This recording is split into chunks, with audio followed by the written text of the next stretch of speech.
Lawyers మాట్లాడుతున్నారు ఓబులాపురం కేసుకు సంబంధించి ప్రొసీడింగ్స్ ఎలా సాగాయో లైవ్ చూద్దాం. విధించిన ఏ వ్యక్తికైనా ఇక్కడ బెయిల్ ఇచ్చే ఆస్కారం లేదు. వారు ఇప్పుడు వాళ్ళని జైలుకు తరలిస్తారు. వారు హైకోర్టులో అప్పీల్ చేసుకున్న తర్వాత వారికి బెయిల్ వచ్చే అవకాశం ఉంది. ప్రస్తుతం అయితే జైలుకి వెళ్తారు. ప్రస్తుతం అయితే మాత్రం మనం చూస్తున్నాం సార్, ఈ కేసుకు సంబంధించి ఇప్పటి వరకు సుదీర్ఘంగా విచారణ జరిపారు. మీరు జడ్జిమెంట్ వచ్చింది. ఈ జడ్జిమెంట్ లో ఎలాంటి అంశాల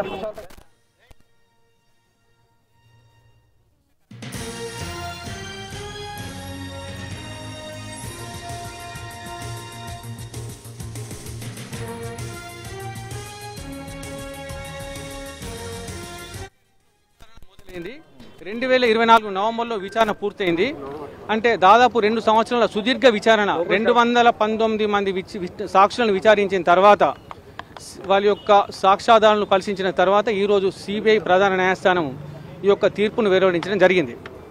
A1 A2 కాకుండా మిగిలినటువంటి వారికి శిక్ష ఎట్లుందండి? అందరికీ నాకు తెలిసి ఇప్పుడు A1 to A3 ఏమో ఇండివిజువల్స్ అండి. A4 కంపెనీ OMC, తర్వాత A7 కూడా ఇండివిజువల్ ఉన్నాడు. A5 చనిపోయాడు. A6 మన సీనియర్ ఐఏఎస్ ఆఫీసర్ గారు శ్రీలక్ష్మి గారి మీద హైకోర్టులో క్వాష్గా అయింది. ఆ కేసు అప్పుడే హైకోర్టు కొట్టేసింది కాబట్టి మిగతా A7 పైన కూడా కన్విక్షన్ అయింది.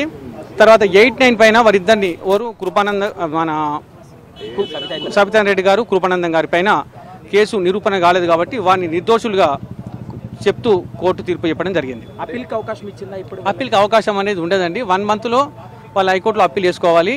అప్పటి వరకు ఎవరికైతే శిక్ష పడ్డో వాళ్ళని జైలుకు తరలిస్తారు. ఏదైతే సార్ చెప్పండి, సబితా వాళ్ళకి కేసు సంబంధించి మొత్తంగా బయటకు వచ్చినట్టు అనుకోవచ్చు? మొత్తం మీద బయటకు వచ్చిందంటే వాళ్ళ క్లీన్ చిట్ ఇవ్వడం జరిగింది. అన్ని సెక్షన్ల పైన వారిపై పెట్టిన మొత్తం అన్ని కేసు ఏదైతే వాళ్ళపై పెట్టిన కేసులలో ఇద్దరిపైన మొత్తం అన్ని కేసులపైన కేసు కొట్టేస్తూ తీర్పు చెప్పడం జరిగింది. కృపానందం మొత్తం అందరు ఐఏఎస్ ఆఫీసర్ పైన, తర్వాత మాజీ మంత్రివర్యులు ప్రస్తుత ఎమ్మెల్యే సబితాన్ రెడ్డి గారి పైన కేసు కొట్టేయడం జరిగింది. 1 to 7 వరకు మొత్తం 7 years అని చెప్తున్నారు. అంటే ఎట్లా, ఏ బేసిక్ మీద ఇచ్చారు, ఎట్లా ఇచ్చారు? ఇప్పుడు వీళ్ళ మీద 2 సెక్షన్ల మీద శిక్ష ఇవ్వడం జరిగింది. 420, 409 రెడ్ విత్ 120B.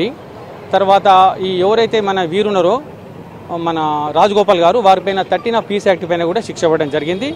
ఒక్కొక్క సెక్షన్ల పైన ఒక్కొక్క శిక్ష రకం జరిగింది. కానీ గరిష్ట కాలాన్ని మనము పరిగణలోకి తీసుకుంటే 7 years ఉండదండి.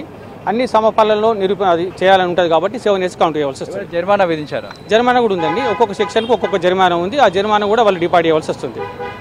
ఎస్, దీనికి సంబంధించినట్లయితే మరొకరు కూడా ప్రస్తుతానికి బయటికి రావడం జరిగింది. దీంట్లో మరొకరు వచ్చి కూడా మాట్లాడుతున్నారు. దీంట్లో చూసినట్లయితే ఇప్పటికీ పూర్తి స్థాయిలో కూడా దీంట్లో మొత్తంగా అందరికి చూసినట్లయితే దీంట్లో ఇప్పుడు శిక్ష పడ్డది. అయితే prevention of corruption act government servant corruption act కింద 4 years కన్విక్షన్ ఇచ్చారు. అలాగే అందరికి ఫైన్ 10,000 rupees, అన్ని కౌంట్స్లో 10,000 rupees. In default of payment of fine 10,000 and they have to undergo 2 months SI. And as far as A4 is concerned, A4 అంటే company Obulapuram mining కంపెనీకి 1 lakh 2 counts మీద 1 lakh fine ఇచ్చారు. In default of payment of 1 lakh 1 year conviction ఇచ్చారు. అంటే fine మాత్రం ఈ రోజు pay చేస్తున్నారు. We are having a good case. The court this only totally judgment was based based on the evidence ప్రకారం అసలు కేసే లేదు. కానీ ఇది ఏంటంటే moral conviction. So because of the media, hype of created by the media, not only the media, the political motivated case involve అయింది కాబట్టి ఇందులో కన్విక్షన్ ఏంటంటే లోవర్ జ్యుడిషియరీ ఎప్పుడైనా హయ్యర్ జ్యుడిషియరీ అంటే భయపడతారు. దానిలో this only moral conviction. Otherwise basing on the evidence produced by the CBI there is no case at all. The entire CBI వాదనలు only illegal mining అని చెప్పారు.